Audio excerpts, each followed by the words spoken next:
daming pangako na babaguhin, kung yung sarili mo pala hindi mo mabago, nagda-drugs ka pa pala, di ba? At ang dami-dami mong bisyo.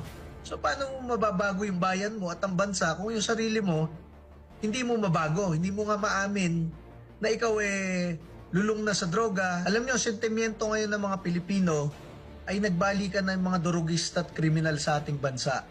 Nakita ninyo, merong 1-year-old pinupugutan, 6 years old pinupugutan, 2 years old hino-hostage, 8 years old ginagahasa kahit bedridden.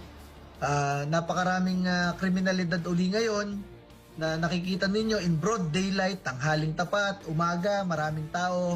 Ito ay kagagawa ng mga drug addict dahil hindi na nila matansya ang sitwasyon, ang kanilang decision making ay talagang bangag na, high on drugs.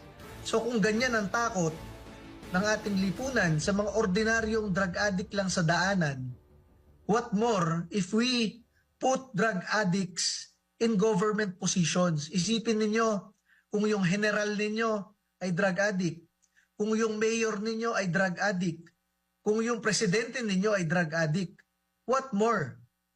It will affect not just the safety of the people but the entire process of government dahil yung decision making ng isang drug addict ay bangag na, di ba? High on drugs nga.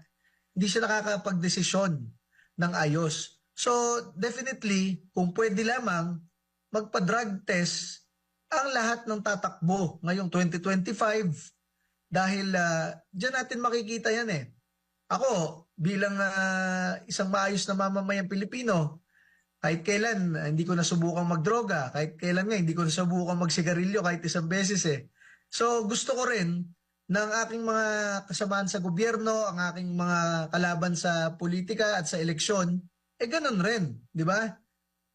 Lagi tayo nagpapakita ng magandang adhikain para sa taong bayan, lalo na yung mga nangangampanya, ang daming pangako na babaguhin. Kung yung sarili mo pala hindi mo mabago, nagda-drugs ka pa pala, di ba?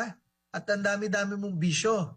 So paano mo mababago yung bayan mo at ang bansa kung yung sarili mo hindi mo mabago, hindi mo nga maamin na ikaw lulong na sa droga at hindi mo na makontrol ang paggamit ng droga. Dapat lahat ng kandidato ngayong 2025 ay kung pwede lamang ay magpa-drug test para makita natin, kasi yung pinapakita nating pagharap sa taong bayan, babati ka lang, mambobola ka lang, yun lang ang nakikita ng taong bayan.